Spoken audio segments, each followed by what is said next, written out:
Malam ini kita akan melanjutkan belajar kita, kitab sinopsis, ya, Matius 5 ayat 6. Silahkan, bisa dibacakan. Matius 5 ayat 6. Berbahagialah orang yang lapar dan haus akan kebenaran, karena mereka akan dipuaskan. Ya. Haus dan lapar, lapar dan haus. Bapak Ibu, kata lapar dan haus ini kata umum, ya. Lapar dan haus merupakan mekanisme dari tubuh yang normal, tubuh yang sehat. Tubuh yang sehat pasti memiliki dorongan haus dan lapar. Siapa tidak bisa menghayati haus dan lapar? Kalau saya sangat bisa. Siapa yang orangnya tidak laparan gitu ya? Jam makan sering lewat bahkan gitu ya. Pak itu karena sibuk, ya sibuk. Sesibuk-sibuknya orang tapi kalau merasa lapar pasti terasa. Kalau saya tidak bisa. Kalau saya terbiasa makan itu on time gitu ya. Misalnya jam 6 sore makan gitu ya. Rentang waktunya 1 jam. Jam 6 sampai jam 7. Lebih dari jam 7 saya kelaparan, bukan lapar lagi, kelaparan gitu. Nah, ini orang bisa menghayati lapar tuh maksudnya gitu ya. Tapi kalau orang laparnya seharusnya jam 6, makannya jam 6. Tapi jam 9 masih santai gitu ya, tidak merasa kelaparan. Itu orang yang tidak menghayati lapar. Gitu ya. Saya nggak tahu orang ini memang nggak doyan makan atau bagaimana. Tetapi orang yang sehat, pasti jam makannya jelas, teratur, rasa lapar tuh pasti muncul. Haus pasti muncul. Gitu ya. Kenapa saya ngomong ini? Supaya kita bisa memikirkan haus dan lapar, kalimat atau kata ini dipakai Tuhan ya untuk menjadi sebuah pertimbangan gitu ya, bahwa seharusnya jiwa yang sehat itu seperti tubuh yang sehat. Tubuh yang sehat pasti merasakan lapar. Di jam-jam yang seharusnya dia makan. Di luar jam-jam yang dia seharusnya makan dan tidak makan, harusnya dia kelaparan gitu ya. Nah, begitulah jiwa yang sehat. Jiwa yang sehat jika tidak mengasup kebenaran, seharusnya dia gelisah. Seharusnya dia gelisah. Ada yang kurang. Aku kok kering. Pasti merasa aku kok garing gitu ya. Pasti. Tetapi kalau tidak merasakan itu berarti tidak sehat. Berarti tidak sehat, dia tidak merasakan apa-apa. Manusia hidup bukan dari roti saja, tapi dari firman. Tuhan Yesus ngomong begitu. Berarti kalau manusia hidup seolah-olah tidak membutuhkan firman seperti membutuhkan roti, itu berbahaya. Ya. Berbahaya. Hal ini merupakan ciri dari semua makhluk hidup. Tuhan Yesus menggunakan dorongan ini sebagai ciri utama dari kehidupan Kristen yang benar. Lapar dan haus hendak menunjukkan dorongan yang kuat dalam pencarian asupan sebagai kebutuhan hidup, ya, sebagai kebutuhan tubuh. Demikian pula jiwa perlu asupan akan kebenaran sebagai sesuatu kebutuhan. Kita manusia hidup butuh asupan, ya, butuh asupan untuk manusia itu bisa hidup sehat, ya, metabolismenya lancar, jalan lancar. Gitu ya. Sama juga jika jiwa kita tidak mengasup kebenaran firman, maka metabolisme rohani kita itu juga enggak sehat, enggak lancar. Asupan yang kita makan itu membentuk tubuh kita. Gitu ya. Hari-hari ini kan kita lagi seneng-senengnya fitness ya. Makan nasi, karbo, itu membuat tubuh kelebihan gula darah. Makan protein, itu membuat tubuh kita membentuk otot.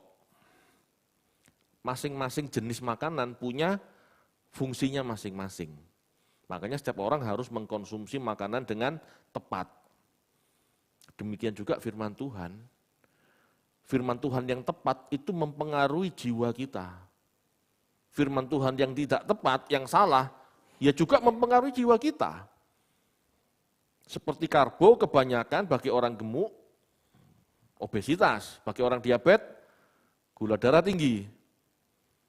Sama, jiwa juga gitu. Kebanyakan firman yang tidak tepat, jiwanya enggak sehat. Betul. Kecenderungan orang yang mengasup firman yang menekankan berkat-berkat jasmani, mujizat-mujizat, jiwanya enggak sehat. Karena dia tambah tidak mencari Tuhan, karena dia akan bertambah materialis. Karena yang dijanjikan bukan ketemu Tuhan, yang dijanjikan berkatnya. Ya. Firman yang benar, firman yang tepat akan membentuk jiwa yang benar pula, jiwa yang sehat pula. Ya, pola pikirnya benar. Pada saat firman diberitakan tentang Tuhan, tentang hadirat Tuhan, tentang kehadiran Tuhan, tentang menghayati Tuhan, maka jiwa itu merindukan Tuhan. Maka jiwa itu kepingin benar di hadapan Tuhan. Ya. Jadi asupan yang salah membuat tubuh salah berkembang. Asupan yang benar membuat jiwa juga benar. Asupan jiwa yang salah membuat salah jiwa juga. Sama semua. Asupan protein yang masuk dalam tubuh itu membentuk tubuh itu sehat. Sayur, fiber, membentuk organ dalam kita sehat. Jadi semua itu punya fungsi, punya sebab akibat. Gitu ya. Apa yang kita asup mempengaruhi pola pikir kita, mempengaruhi mental kita. Ya. Ayatnya berbunyi, berbagailah orang yang lapar dan haus akan kebenaran. Lapar dan haus akan kebenaran. Kebenaran itu apa? Kebenaran di dalam bahasa Yunani ada dua, aletheia dan dikaiosune. Ya. Kebenaran aletheia berarti pengertian yang benar, tetapi kalau dikaiosune itu kebenaran dalam hubungannya dengan tingkah laku, dengan perbuatan, dengan sikap beragama. Ya. Di Matius 5 ayat 6, berbagailah orang yang lapar dan haus akan kebenaran, di situ dikaiosune. Ya, di situ dikaiosune, bukan aletheia. Tetapi bukan berarti aletheia tidak diperlukan. Kebenaran di Matius 5 ayat 6, di sini pada prinsipnya adalah sikap atau tindakan seperti Allah sendiri. Bagaimana bersikap seperti Allah, bagaimana bertindak seperti Allah. Allah itu kasih. Ya, Allah itu mengasihi manusia, baik benar maupun fasik. Allah itu kasih. Tidak berarti kalau orang fasik, orang jahat Tuhan benci. Enggak loh. Tuhan benci sikap fasiknya, Tuhan benci sikap jahatnya, tetapi Tuhan mengasihi orangnya. Allah itu tidak pilih-pilih, orang itu mengasihi semua orang, baik orang benar maupun orang berdosa. Ya. Terlebih orang berdosa, Tuhan tuh kepingin orang berdosa bertobat. Itu maksudnya. Allah itu mengasihi manusia, baik orang benar maupun orang fasik. Allah itu bersikap adil tanpa memandang muka. Ya. Orang yang memiliki pemahaman yang benar, aletheia yang benar, pasti memiliki dorongan kuat melakukan tindakan yang benar. Kalau pengertian kita benar, maka sikap hidup kita, tindakan kita, respon kita itu benar. Halo? Banyak orang Kristen berpikir gak tepat.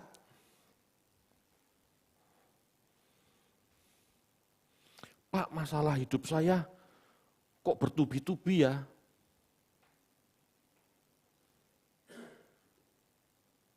Lalu seorang konselor berkata, kamu bayar perpuluhan enggak? Enggak. Ya makanya kamu bermasalah terus. Ini kan pola pikir yang salah. Emangnya Tuhan kayak preman?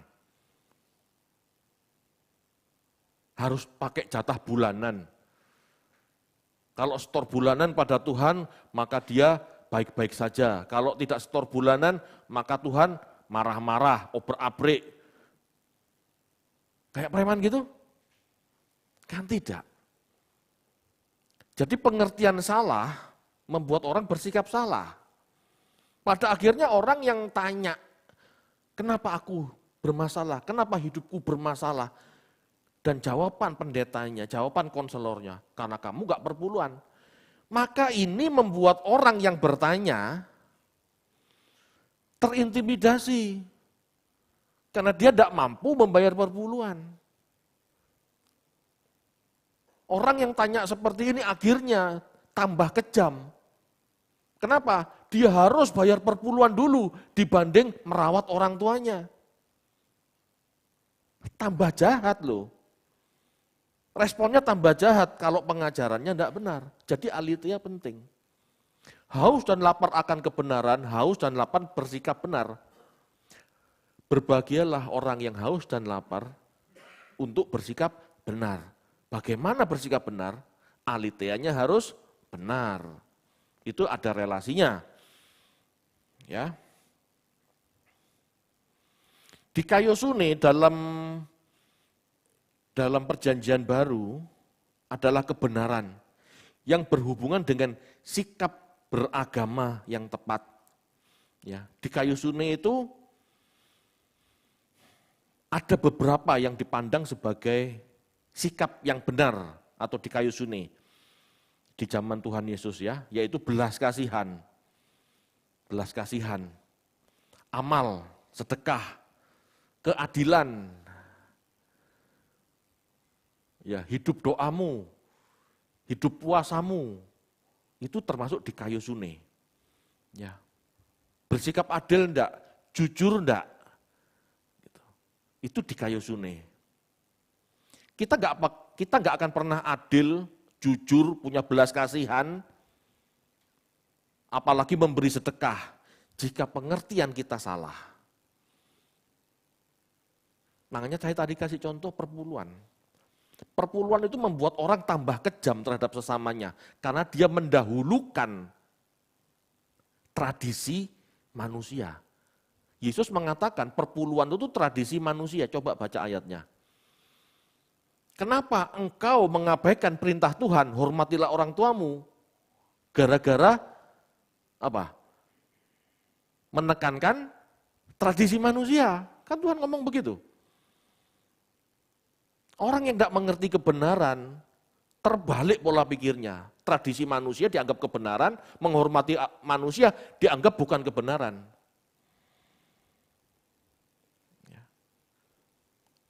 Tuhan merindukan Bapak Ibu agar setiap orang mengenalnya dengan baik, mengenalnya sungguh-sungguh.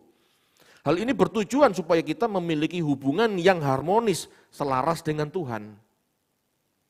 Ya, selaras dengan Tuhan. Hati Tuhan itu kepada manusia, bukan kepada bait Allah. Tuhan gak ada masalah kok bait Allah dihancurkan, robohkan bait Allah ini, tak bangun 3 hari, betul? Gak ada masalah. Padahal kalimat itu kalimat haram diucapkan orang Yahudi saat itu. Bagi Tuhan Yesus, robohkan 3 hari tak bangun lagi. Padahal yang dibangun bukan bait Allahnya, tetapi dirinya bangkit dari maut. Itu maksudnya. Gak ada masalah bait ini hancur. Kenapa? Karena itu bangunan, gedung batu. Allah tidak bertahta di gedung batu. Allah bertahta di dalam diri manusia. Makanya kalau manusia tidak memiliki haus dan lapar akan kebenaran, maka manusia itu tidak akan pernah menjadi bait Allah. Karena tidak ada kebenaran dalam dirinya.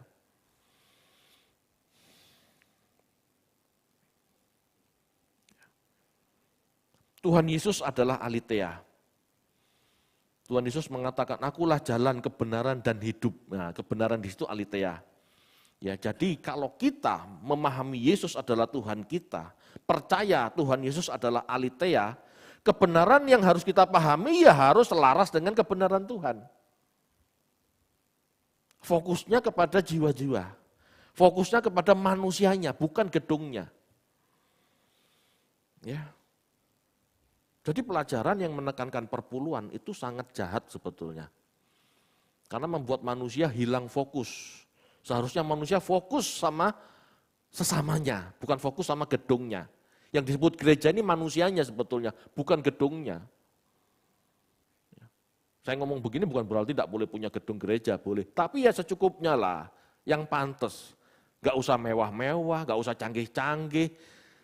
Yang penting gereja itu merubah orangnya enggak, merubah jiwanya enggak. Kalau enggak ya percuma. Gedung tidak bisa merasakan haus dan lapar. Yang merasakan haus dan lapar itu kan manusianya. Yang merasakan haus dan lapar akan kebenaran kan manusianya. Manusianya yang harus diberi makan, diberi aletheia supaya bisa dikayosune. Manusianya yang harus diberi pengertian yang benar supaya manusianya bisa bersikap tepat, merespon tepat, merespon dengan benar. Itu yang penting. Manusianya yang harus ditumbuh kembangkan rasa haus dan laparnya. Bukan gerejanya atau bait Allahnya yang haus lapar persembahan, tidak boleh itu. Bahkan seandainya pun ada persembahan, itu untuk menunjang pengajaran, untuk menunjang kesehatan jiwa jemaat. Itu yang paling penting sebetulnya. Supaya jemaat bisa bersikap tepat menghadapi tetangga, hidup berkeluarga, hidup dalam bekerja. Sehari-harinya manusia itu kan perlu bersikap tepat, perlu dikayosuni, perlu bersikap dengan benar dalam menghadapi sesama. Ini loh yang penting. Kalau orang Kristen dikayosuninya tidak tepat, dia jadi batu sandungan. Tapi kalau orang Kristen dikayosuninya benar, dia jadi terang, dia jadi berkat. Itu yang penting. Makanya kekristenan tidak bisa mewarnai dunia. Tidak bisa mewarnai masyarakat. Kenapa? Yang ditekankan gerejanya, gedung gerejanya, ini salah. Orang Kristen bisa menjadi berkat jika manusianya bisa merespon dengan baik dalam berkeluarga, dalam bermasyarakat. Ajaran gereja itu tekanannya di manusianya, bukan di ritualnya, bukan di bangunannya apalagi, bukan. Ya. Jadi nggak terlalu nggak usah terlalu menekankan ritual dan gedungnya. Jangan sampai hilang fokus. Ya. Di tempat ini saya ajarkan terus supaya fokus, karena manusianya yang dibidik Tuhan. Yang masuk surga besok itu Anda, jiwa Anda, bukan gerejanya, bukan sinodenya.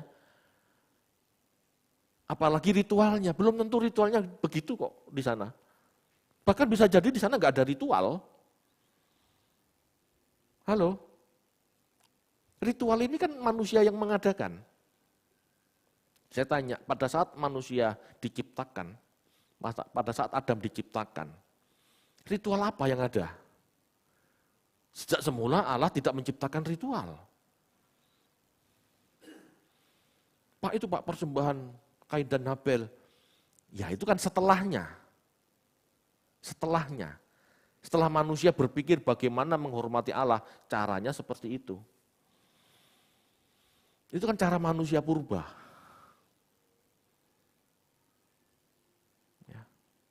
Halo Bapak Ibu, bisa dipahami enggak ini? Hubungan kita dengan Allah sebetulnya hubungan anak dengan Bapak, bukan hubungan antara tokoh agama dan penganut agama. Tidak ada agama zaman dulu kan. Emangnya Tuhan menurunkan agama apa? Tidak ada. Hubungan kita sama Bapak itu hubungan anak dan Bapak. Hubungan kita dengan Allah adalah hubungan anak dengan Bapak. Makanya Tuhan Yesus ngajari, Bapa kami yang di sorga. Itu Bapak dewe, gak usah kakek macem. Dalam arti, ritualnya dibuat sulit. Wah, seolah-olah tambah syahdu, atau tambah gemerlap, atau tambah bagaimana. Tidak perlu Tuhan tidak perlu seperti itu. Sikap kita lah sehari-hari, itu yang mencerminkan kita menghormati Bapak kita apa tidak. Betul? Sama seperti kita punya anak-anak. Pada saat kita menyekolahkan anak sekolah dengan baik-baik, menghormati gurunya. Enggak kurang ajar, Bapak. Orang tuanya kan seneng ya. Tapi tiba-tiba kalau orang tua dipanggil, Pak, tolong Bapak ke sekolah. Kenapa Bu? Anak Bapak marah-marah, banting meja, mau nempeleng guru. Izin enggak kira-kira Bapak ya? Izin. Kan begitu ya sebetulnya, hidup itu kan begitu. Apa yang rumit? Ya manusia sendiri yang membuat rumit dengan beragama. Ya, ini contoh-contoh haus dan lapar akan kebenaran itu ini. Kamu kepengen ngerti enggak? Kita kepengen ngerti enggak bagaimana bersikap di hadapan Tuhan dengan baik, dengan tepat. Ini yang harus kita bedah. Ini yang harus kita perdalam.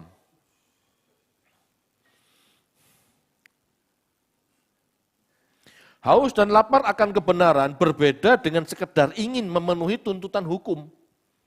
Orang Yahudi dididik Tuhan melalui hukum. Orang Kristen tidak. Orang Kristen dididik Tuhan melalui kesadaran, pengertian, sifatnya batiniah, bukan legalitas. Ya. Haus dan lapar akan kebenaran berbeda dengan sekedar ingin memenuhi tuntutan hukum. Yang penting perpuluhan. Yang penting perpuluhan supaya diberkati. Yang penting perpuluhan supaya tidak ada belalang belahap. Tidak seperti itu.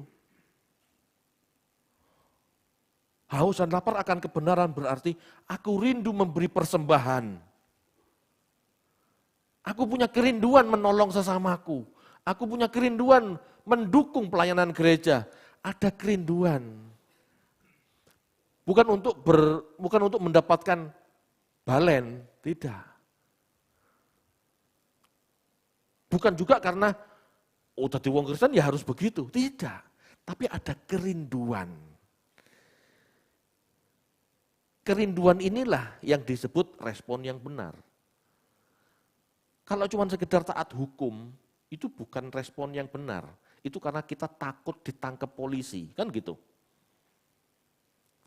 Aku pakai helm kenapa? Karena aku enggak mau jatuh dan gegar otak. Ada kerinduan melindungi jiwa, ada kerinduan melindungi tubuh kita, betul? Itu pola pikir yang benar. Aku gak pakai helm. Aku pakai helm karena takut ditangkap polisi. Itu masih salah. Aku mau hidup benar karena aku mau ketemu Tuhan. Itu benar.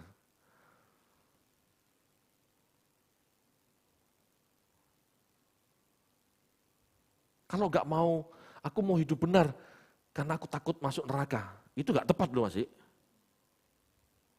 Nah pengertian-pengertian ini loh yang harus dibangun gereja. Seorang Kristen seharusnya haus dan lapar menyikapi hal-hal seperti ini dengan tepat. Enggak ngawur. Ya. Sikap orang Yahudi saat itu tidak menunjukkan adanya kerinduan itu. Malah sebaliknya orang Yahudi saat itu menindas sesamanya. Terutama orang miskin, terutama orang lemah. Gitu ya.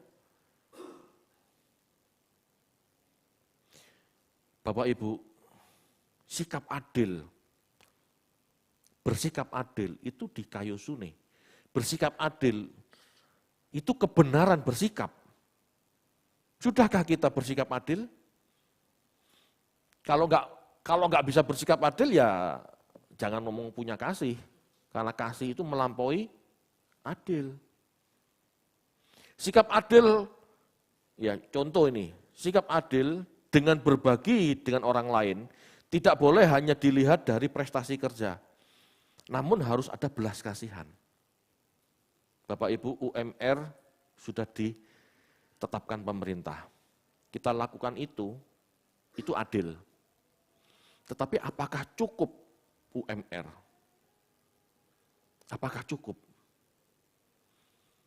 Situasi dan kondisi hidup setiap orang, setiap keluarga berbeda-beda. Ada keluarga yang punya anak satu dengan UMR cukup. Ada keluarga dengan anak 5 UMR, mana cukup? Kadang-kadang kita harus berpikir, ini contoh seorang bos, oke UMR, dikasih UMR, semua rata, semua dapat UMR. Ini sikap yang dipandang adil secara legalitas. Tetapi apakah benar-benar adil menurut Tuhan? Kamu gak memperhatikan buruhmu, sesamamu dengan benar-benar teliti. Ini jadi masalah buat kita. Kalau kita tahu dia membutuhkan, ya, seharusnya kita berpikir untuk memberi tambahan. Ya, itu sikap kasih malah. Jadi bersikap benar itu bukan hanya rata semua. Semua dapat 100, ya 100 semua. Itu cara komunis. Tidak bisa seperti itu, karena setiap orang punya permasalahan hidup berbeda. Nah, bagaimana seseorang memperlakukan tiap orang dengan unik, gitu ya? Wah, itu tidak mudah. Saya tahu itu tantangan. Tetapi harus kita berpikir sampai segitu. Jangan hanya memikirkan perusahaan kita.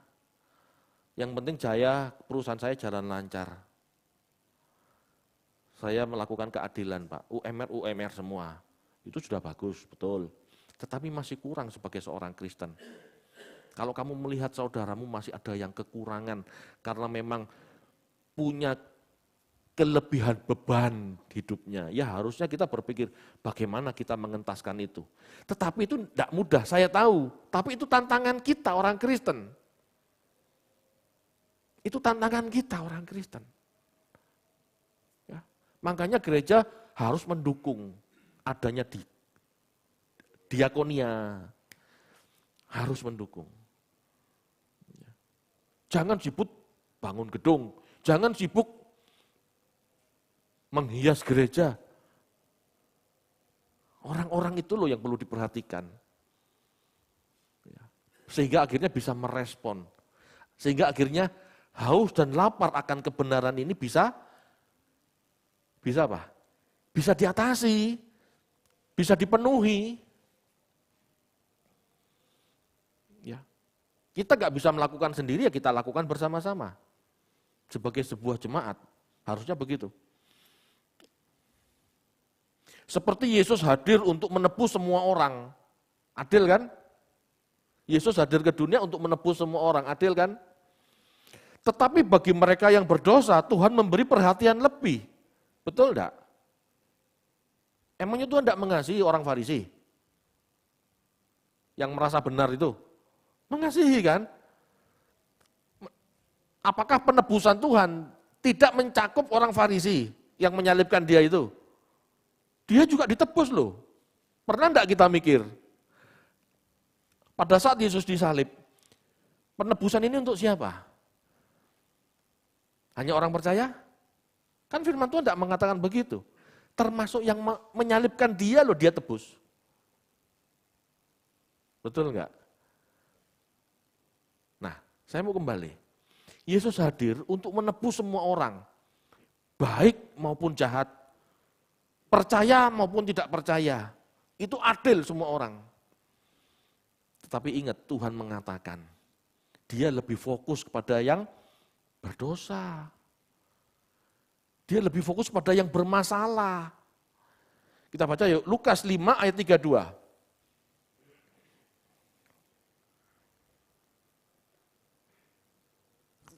Lukas 5 ayat 32, aku datang bukan untuk memanggil orang benar, tetapi orang berdosa. supaya mereka bertobat. Ya. Apakah Tuhan sedih melihat orang benar? Apakah Tuhan benci melihat orang benar? Kan tidak sebetulnya. Maksud kalimat itu, aku datang fokus untuk yang berdosa. Bukan berarti aku datang bukan untuk orang benar itu Tuhan benci orang benar. Tidak. Yang benar ya sudah biar benar, tetaplah dalam hidupmu yang benar, kan begitu. Tetapi aku hadir mau fokus untuk yang berdosa. Supaya mereka bertobat. Lah kalau yang sudah benar mau dipertobatkan gimana? Kan gitu. Yang jadi masalah itu banyak orang merasa benar sudah, itu jadi masalah. Kalau orang-orang itu sudah benar, ya Tuhan senang kan ngapain? Betul enggak? Tetapi dia hadir untuk orang berdosa, supaya orang berdosa itu bertobat. Ini fokusnya dia. Fokusnya Tuhan kepada orang yang perlu. Gitu. Demikian kita. Kita suka kok sama jemaat baik-baik saja, senang. Tetapi harus menjadi perhatian kita kalau ada jemaat yang bermasalah. Kan gitu.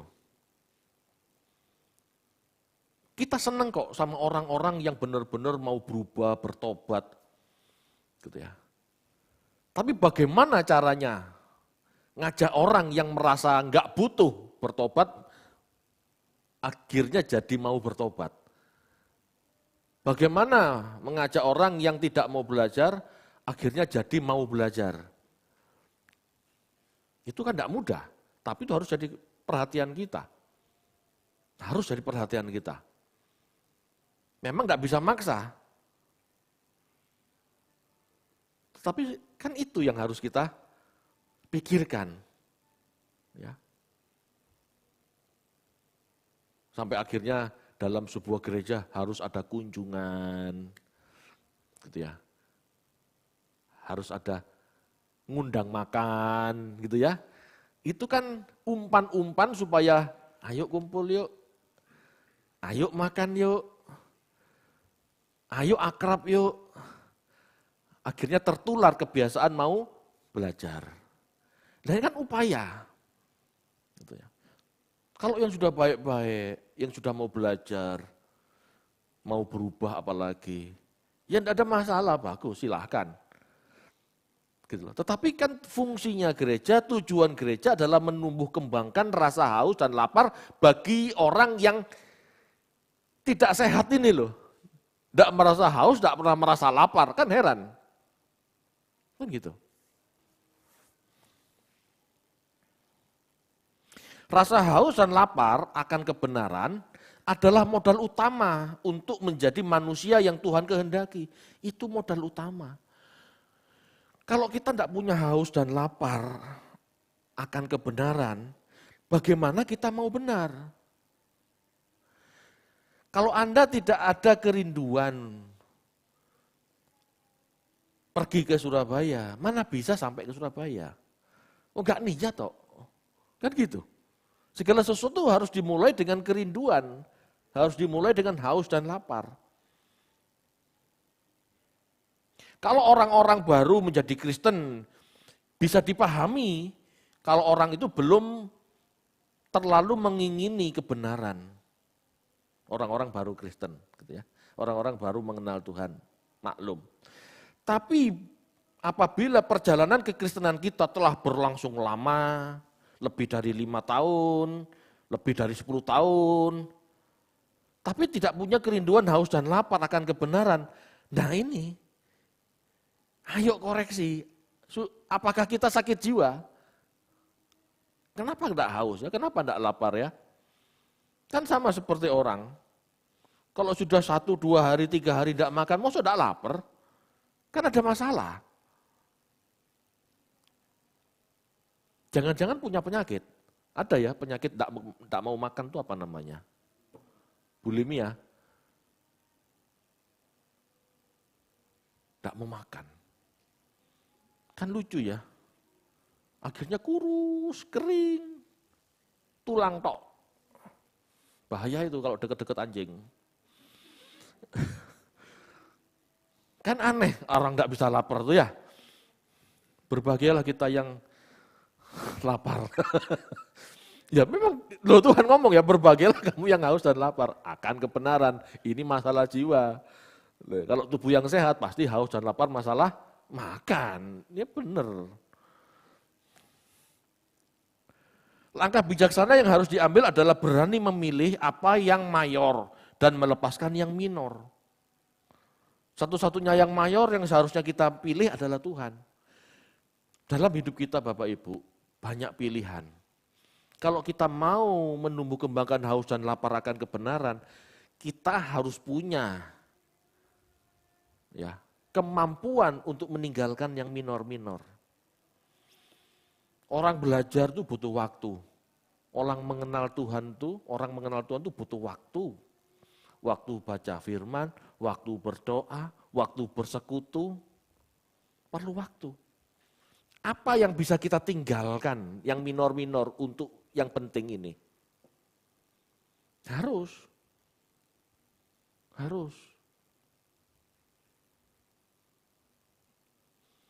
Orang yang mengerti tubuh yang sehat itu penting, dia akan berusaha menyingkirkan jam-jam tidak pentingnya untuk sesuatu yang lebih penting, olahraga misalnya. Harusnya kan gitu kalau mikir. Daripada kena stroke, daripada mager, ya olahragalah 1-2 jam. Kan begitu cara berpikirnya. Kalau orang punya kesadaran. Kalau orang tidak punya kesadaran, ya mager terus. Nanti kalau stroke, ngomel sama Tuhan, Tuhan kok jahat. Lah salahmu sendiri gak mau olahraga. Salahmu sendiri gak mau milih-milih makanan. Bablas semua, disikat. Yang minor-minor dikerjakan, yang mayor malah tidak dikerjakan. Kan rusak orang seperti itu. Pola pikirnya kan gak sehat kayak gitu tuh. Sama, rohani juga begitu. Daripada kamu nganggur, tenguk-tenguk, nonton drama Korea, kan mending kamu baca firman, kamu berdoa, bersekutu, itu kan lebih penting daripada cuma muasin mata di TV, muasin mata di handphone. Kan cara berpikirnya kalau orang sadar itu seperti itu. Kalau orang sehat itu kan seperti itu. Ya kecuali tidak sehat, ya masalahnya begitu. Banyak orang tidak sehat merasa sehat. Nah itu. Atau tahu merasa dirinya tidak sehat, tapi ndablek.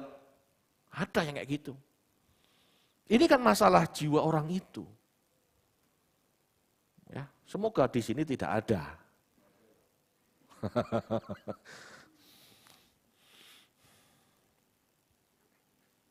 Seseorang bisa saja memiliki rumusan-rumusan atau definisi tentang Tuhan. Ya, definisi tentang Tuhan. Namun apabila dia tidak mengalaminya, maka hanya mengerti apa yang dia yakini.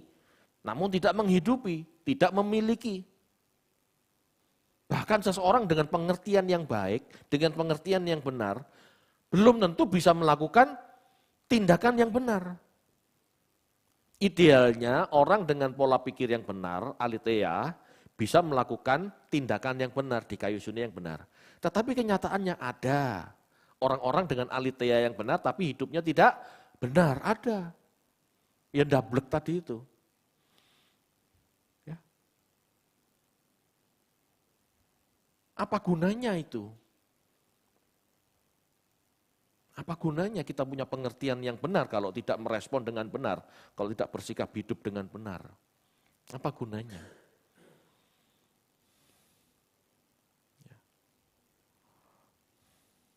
Seseorang harus berani merubah gaya hidupnya. Setiap orang harus berani merubah gaya hidupnya. Kegiatan-kegiatan setiap harinya harus jelas dan terarah. Harus jelas. Kamu mau apa? 10 tahun lagi kamu mau stroke atau mau sehat? Ditentukan schedule harianmu hari ini loh. Betul enggak? Kamu mau hidup suci, ya kamu mau hidup suci, tidak bisa hari ini langsung suci. Sama seperti orang sehat, sama seperti orang kepingin sehat 10 tahun lagi. Belum tentu hari ini kepingin sehat, hari ini sehat.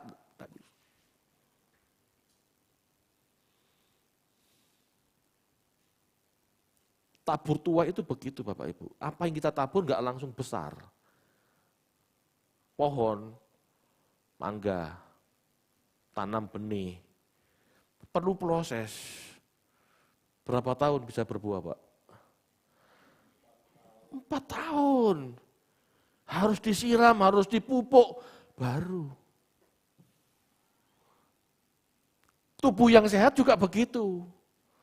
Tidak bisa hari ini olahraga sekali, besok sudah sehat. Gak bisa.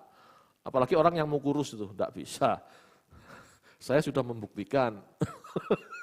Gak bisa kepingin hari ini kurus gitu ya, sehat gitu ya, six pack gitu ya, hari ini olahraga, angkat berat, hari ini besok kurus gitu, gak bisa. 3-4 tahun lagi baru kelihatan hasilnya. Begitu juga dengan jiwa yang sehat Bapak Ibu. Anda baca firman hari ini, berdoa hari ini, ya, mengatur pola hidup yang benar hari ini. Kesucian Anda tidak terbentuk sekarang, tapi 4-5 tahun kemudian. Ayo sadar. Ayo sadar.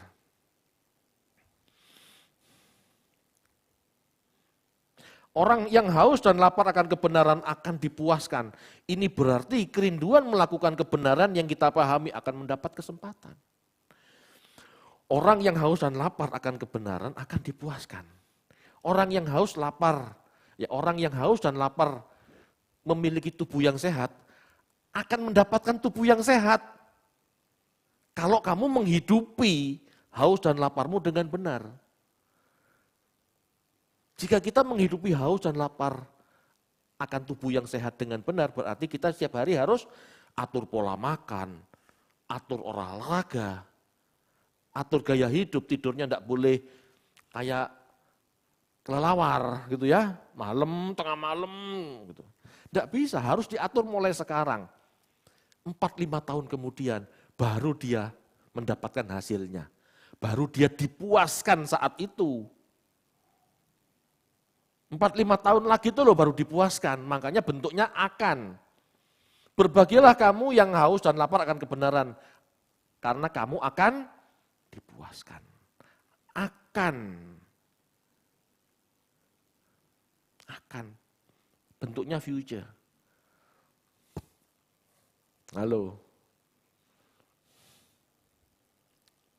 Setiap orang bisa berbuat baik atau apa yang benar. Tetapi Yesus tidak sedang menunjuk pada perbuatan yang sifatnya sekali tok. Ya. Setiap orang bisa berbuat baik, setiap orang bisa berbuat benar, tapi Yesus sedang menunjuk pada perbuatan yang sifatnya terus berkelanjutan. Sehingga menjadi karakter. Bukan sekedar tuduh. Yang penting olahraga, tidak bakal jadi apa-apa. Harus punya schedule yang jelas, harus punya disiplin yang jelas. Baru seseorang itu bisa berubah. Orang itu harus baca firman jamnya jelas, doanya jelas, gitu ya. Maka perubahannya juga jelas, menjadi sebuah karakter.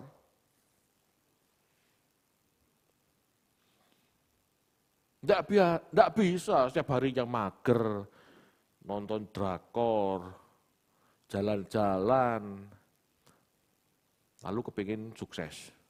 Lama gimana bisa? Orang sukses kan perlu perjuangan juga. Orang mau sehat juga perlu perjuangan. Orang mau benar juga perlu perjuangan. Semua sama.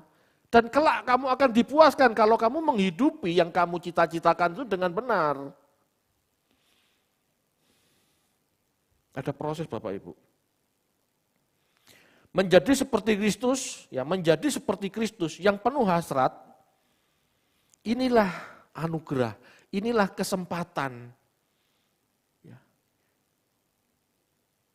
Anda kepingin benar seperti Kristus, dengan Anda belajar firman, Anda berdoa, Anda berkomunitas dengan komunitas yang benar. Ini kesempatan yang Tuhan beri, supaya suatu saat kita akan menuai karakter yang benar. Semua itu dibentuk Bapak Ibu. Semua itu dibentuk. Tidak ada manusia jadi seperti ini sekarang yang kita lihat aja jika masa lalunya tidak terbentuk seperti itu. Betul. Soal makanan aja, ini kan paling gampang. Mulut saya terbiasa makan pecel, karena dari dulu kecil makannya pecel. Anak-anak saya itu tidak suka pecel, sukanya lawar. Tahu lawar? Makanan Bali. Urap-urapnya orang Bali itu loh. Mereka suka. Kenapa? Kecilnya hidupnya di sana 4-5 tahun. Mereka bertumbuh besar dengan tes Bali. Tak suruh makan pecel tidak ada yang mau. Tak suruh makan lawar mau. Iya. Semua itu kan bentukan dari sebuah kebiasaan, tradisi. Tidak suka makan sayur, itu sebetulnya maksud tidak suka makan sayur. Karena dulu masa kecilnya tidak pernah diberi sayur. Nolak sayur, orang tuanya oke-oke saja. Kalau dulu saya enggak. Ini sayur pecel, ini sayur bayam, jangan bening gitu ya. Enggak mau. Ya kamu pilih ini atau pilih satunya. Satunya ini apa? Bulu-bulu, kemucing, betul. Kamu pilih. Mau enggak mau akhirnya makan sayur. Besok kalau sudah besar, enggak perlu kemucing. Cari, jangan bening. Pasti itu. Semua didikan, orang manusia itu semua didikan Bapak Ibu. Ayo, haus dan lapar.